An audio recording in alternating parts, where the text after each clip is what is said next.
Welcome into episode 72 of the Level Flight podcast. My name is Connor. I'm here with Brian today. And at the end of our live session on Sunday, you heard us say that we would have Murat Ates on the program during the next episode. And here he is. Murat Ates covers the Winnipeg Jets for The Athletic, has released a lot of great articles lately. His latest on Ehlers, Scheifele, Rick Bowness, line combinations, things of that nature. Murat, how you doing? Doing well. Happy to make good on the promises that we made. Yes. Well, it's been a very busy time in Jetsland. Their gauntlet of a schedule has begun. The trade deadline is this week. We're going to get into a massive trade deadline preview later on in the episode, but we're going to start with some other questions before we get into that. Brian, how are you doing? I'm doing great. Having a nice, sunny Monday afternoon, and you can't complain.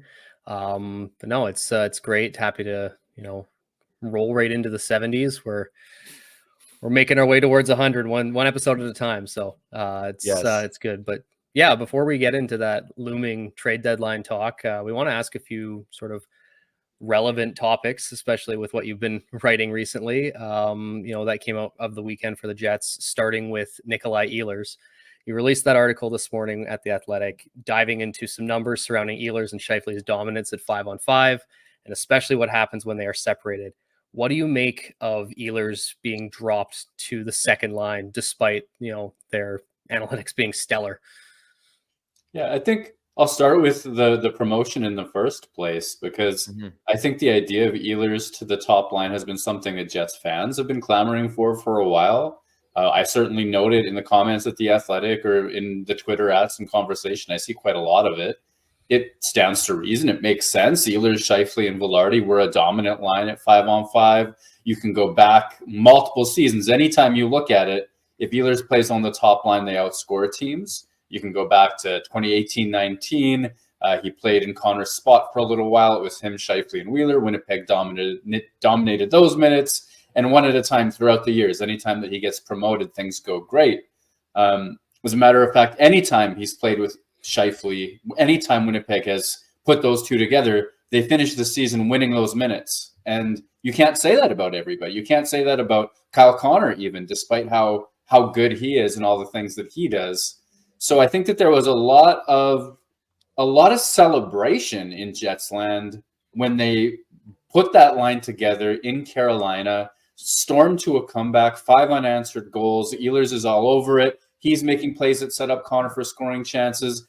Mike Scheifele is making plays that set up Connor for scoring chances. They're all over it offensively. Winnipeg storms back and wins. And okay, well, sure, Vilardi's hurt. Maybe he'll come back and this will change, but they'll go into Buffalo and they'll do it all over again, right? And then to see that change halfway through the game, after 2 Ehlers giveaways that led to nothing in terms of quality against, it just seems like an awfully short leash, and I think that's worth investigating. And that's what I tried to do in the piece. Yeah, and I'd say you encapsulated that pretty well.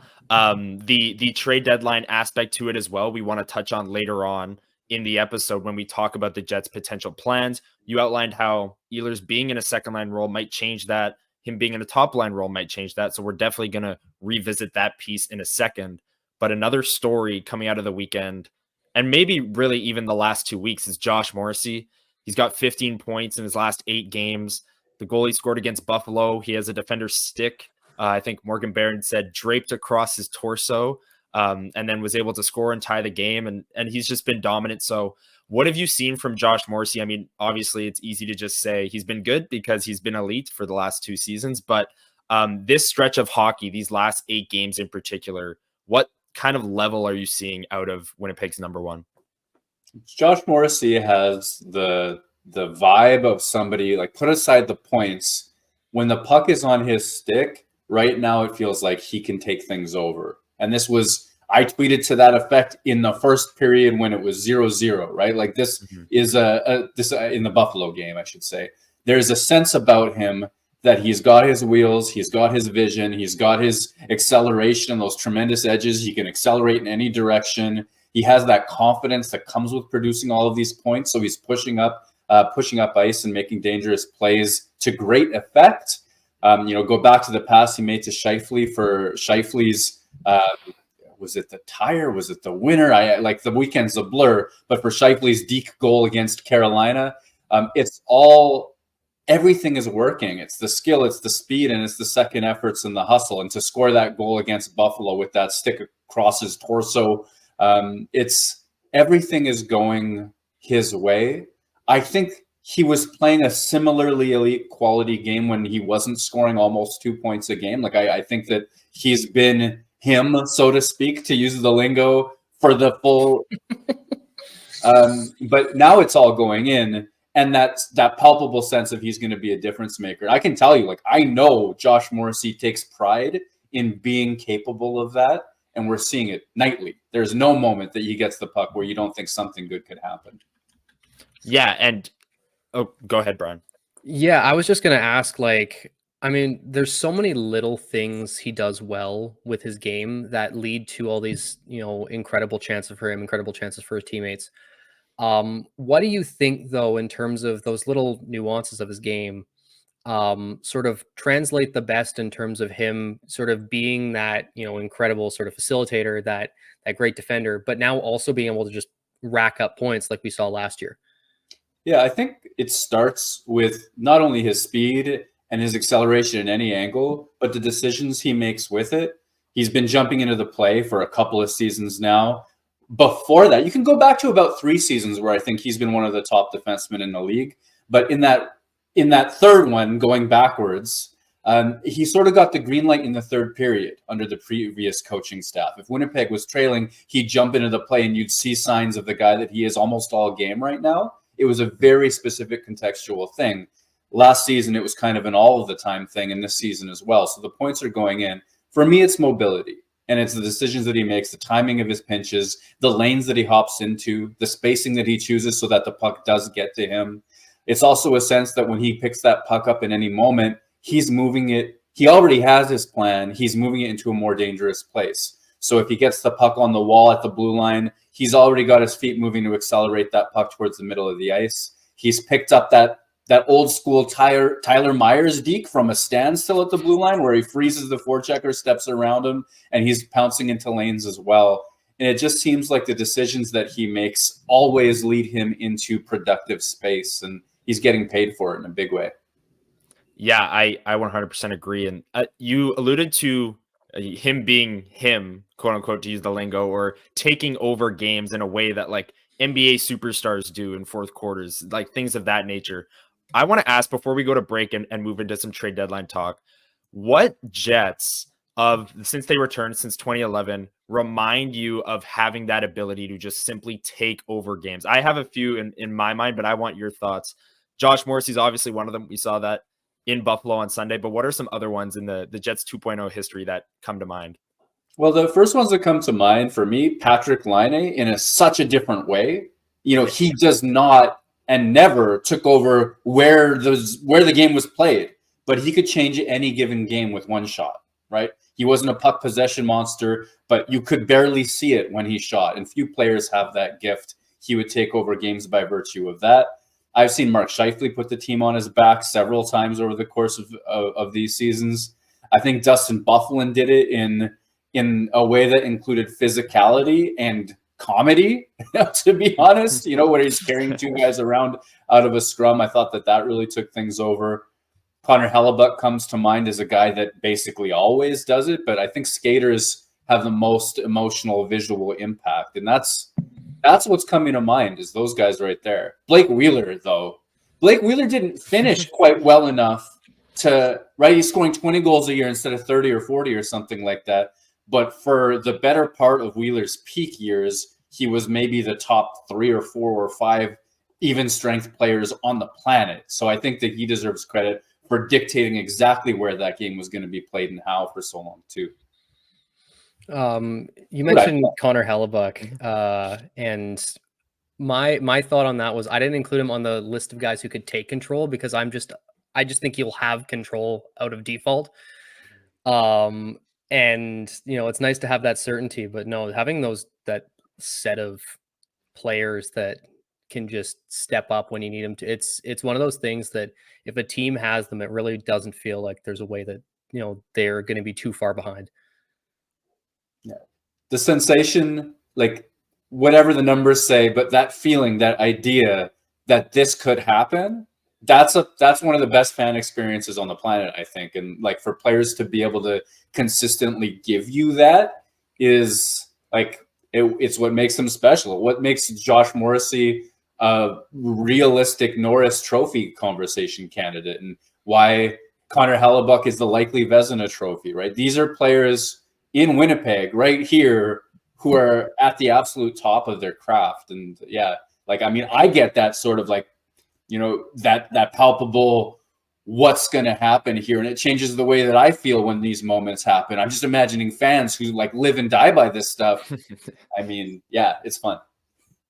Yeah, and to your point, I mean, you tweeted it out in the first period. There are games where you can see it out of Morrissey, and it just feels like it's a matter of time before him controlling play every time the puck's on his stick results in something incredible happening, which it did with the hooking penalty, but he still scored. That was really fun to see, and then he shut it down in the third period in a big way.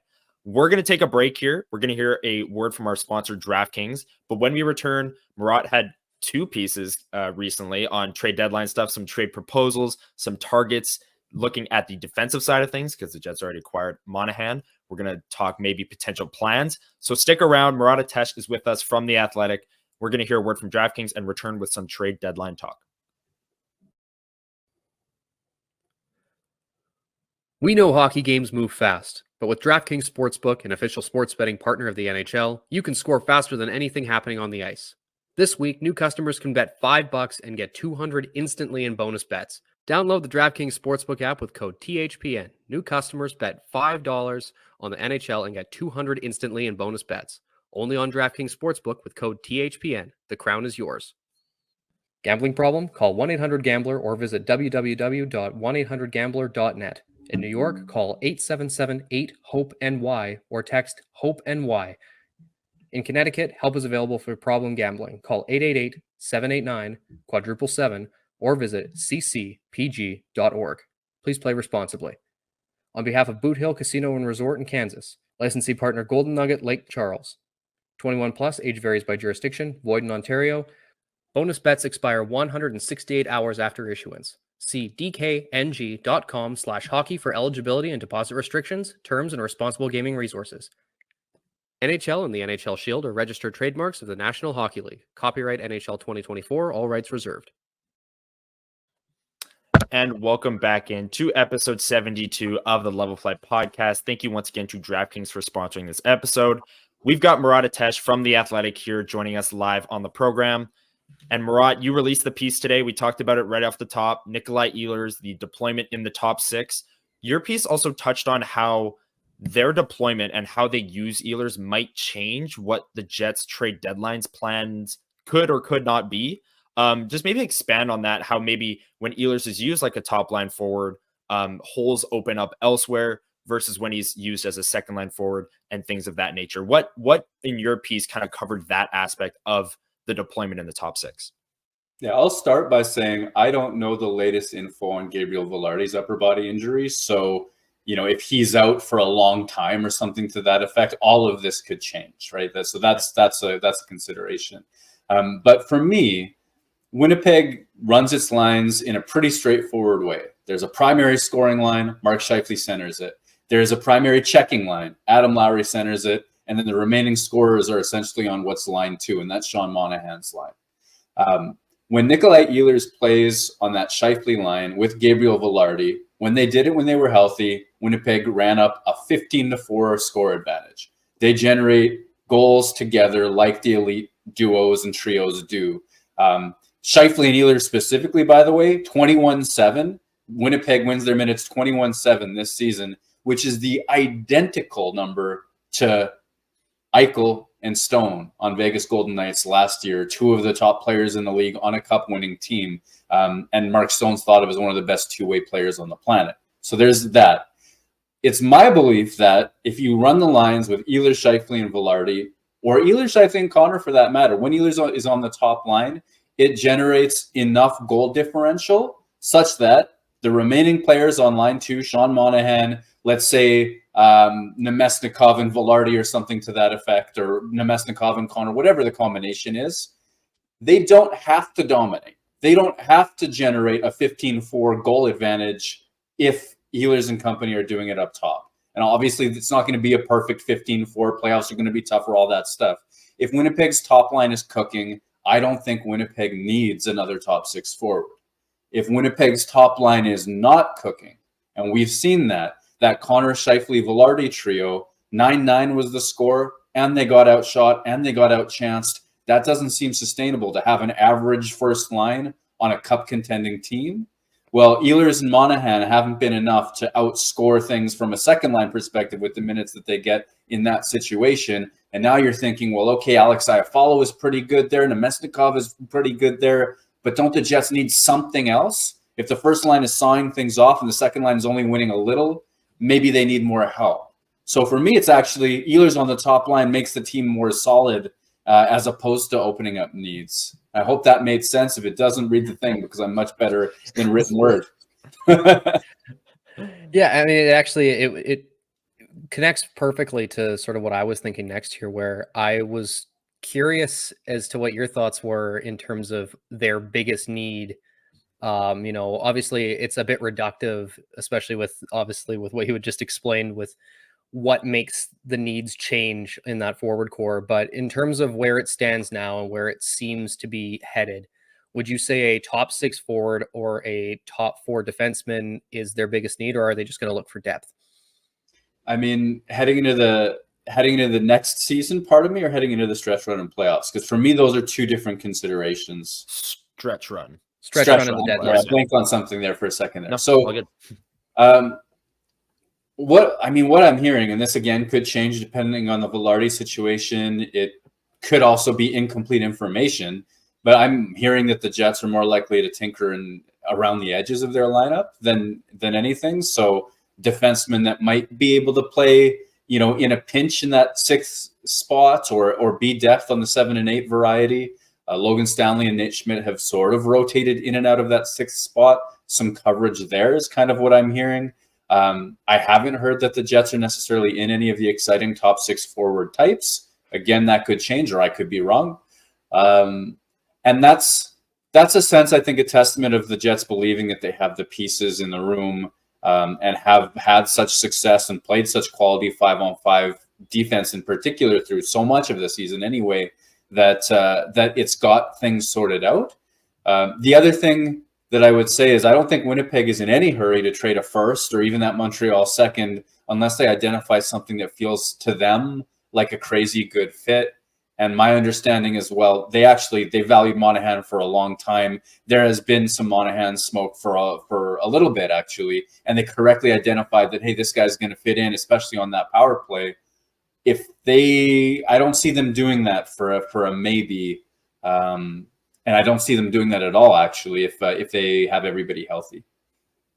Yeah, and you talked about how they might just tinker around the edges, look for depth defensemen.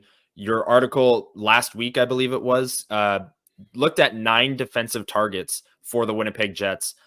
Who are some of those names that would fall under that category? I know you included some like a Sean Walker, a Jacob Chikrin, who are maybe the higher end options, but maybe fill fans in on which names they could look for as a defenseman that could be acquired that would be a tinkering around the edges type of move.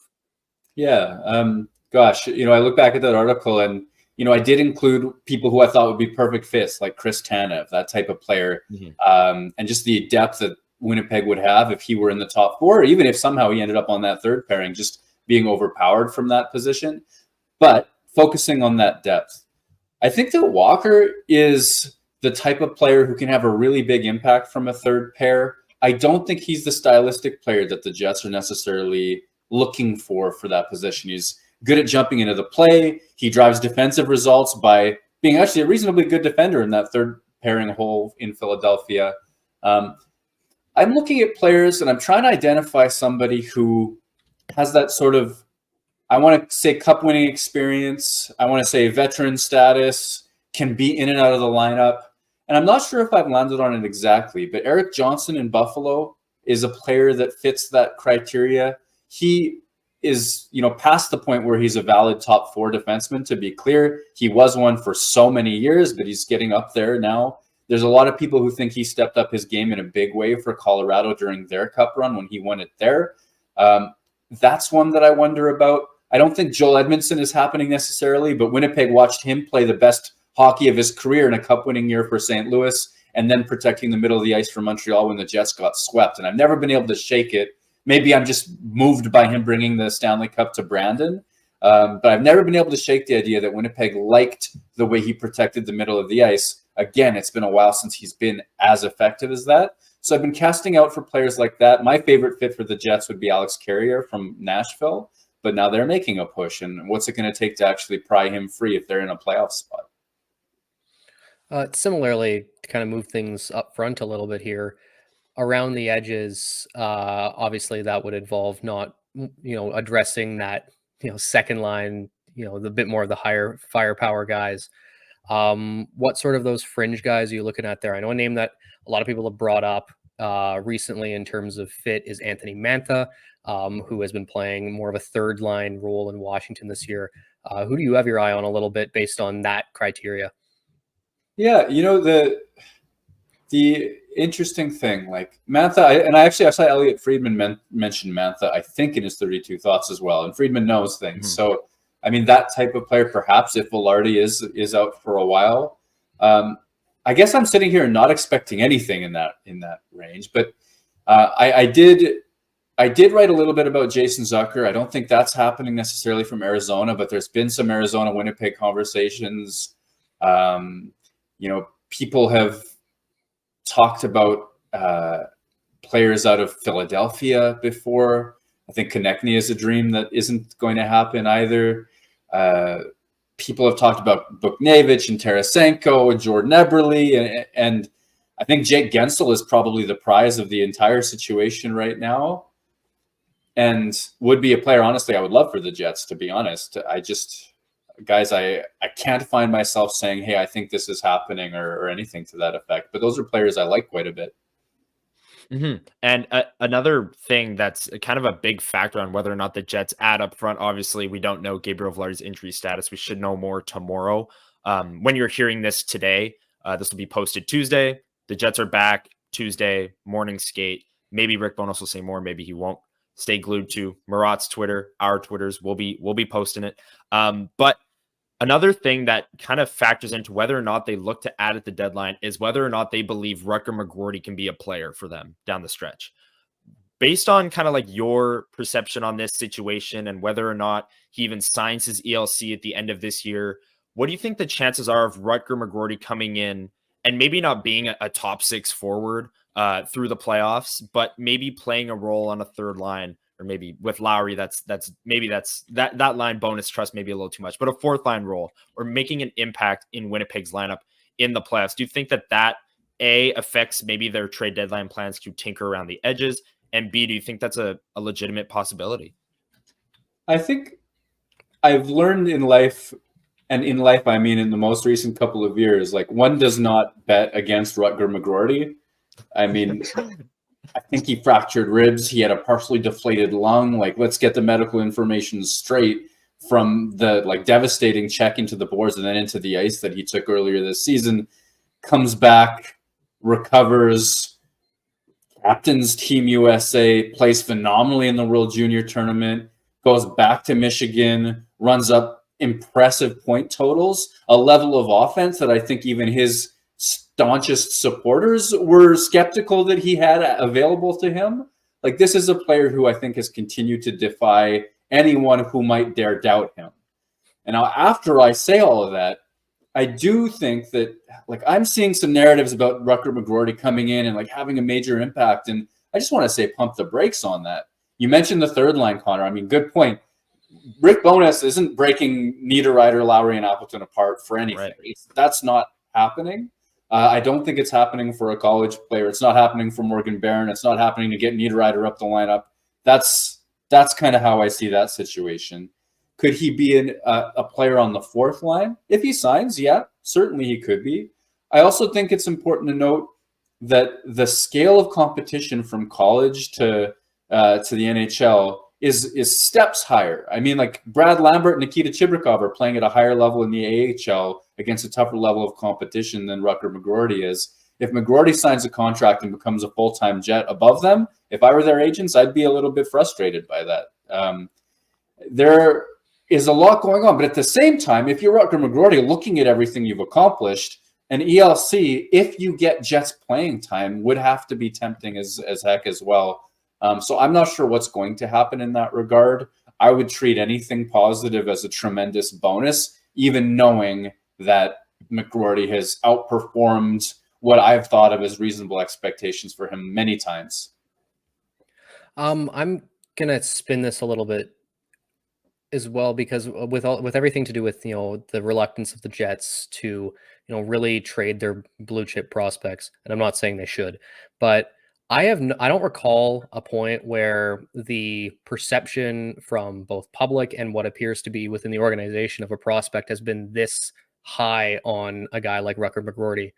From what I can gather, it feels as if that he would be near untouchable in deals. Would you agree with that? I think so. That is my understanding and estimation of how the Jets value Rutger McGroarty. He is all of that stuff that we talked about for his point production, like flirting with the NCAA points lead in his second year, and his points per game, just incredible. His two-way play, his leadership. They also see him as a guy who, if he sticks around a while, is going to be a captain someday. Like, he is that guy that sometimes headlines lie. Sometimes it's okay, what's a neat story? But like, Rutger McGroarty is that guy. He is that guy that people gravitate around in a room. You saw it even with Colby Barlow, who's a leader in his own right. You saw it throughout development camp. Even in a room full of leaders and positive attitudes, McGroarty brings people together. You pair that to the quality of hockey player that he is, I think it would take I do think he's untouchable. Long-winded way of saying yes. Yes, absolutely. One might say that he is him. One might say. One could describe Rutger McGroarty in episode in that callback. Wow. Yeah. It's fresh in the mind. It only happened like 15 minutes ago. So there we go. Murat, thank you so much for joining us. This has been episode 72 of the Level Flight podcast.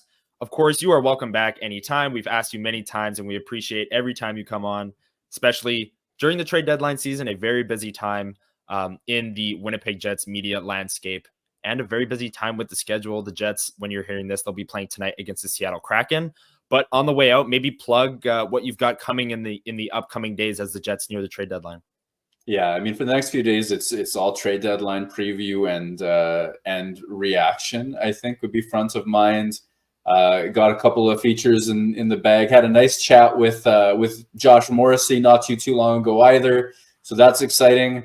I will learn to forgive him for single-handedly destroying me in fantasy hockey this week. I was up against my old editor, somebody who edited me for like a year and a half, who I absolutely love, but he's leading our pool. Nobody cares who's listening to this right now, and I know that. I know that nobody cares about somebody else's fantasy hockey team, but I absolutely crushed it in my week and lost by just a couple of points to Josh Morrissey and the rest of that team. And it's anyway. So I've trade deadline coverage and features is what I'm trying to say here. Awesome. Yeah, we can't wait for it. If you haven't already, check out Murat's work at theathletic.com. Get the subscription. It's well worth it. And we will see you Thursday for episode 73 of the Low Flight podcast. One final trade deadline preview if the Jets haven't made their move yet. And then obviously Sunday, we'll be going live at 9 a.m. as we have for the past 3 weeks. So join us then. Stay glued to our socials. Murat's social at WPG Murat. Brian's social at YWG Brian. And the Level Flight social at Level Flight WPG. Lots of acronyms, but hey, we got lots of Winnipeg representation. Yes. I guess my Twitter handle at Connor Rabchak1 has no Winnipeg representation, but whatever. Anyways, this has been an absolute blast. Thank you for joining us, and we will see you guys next Thursday. Have a great couple days, everyone.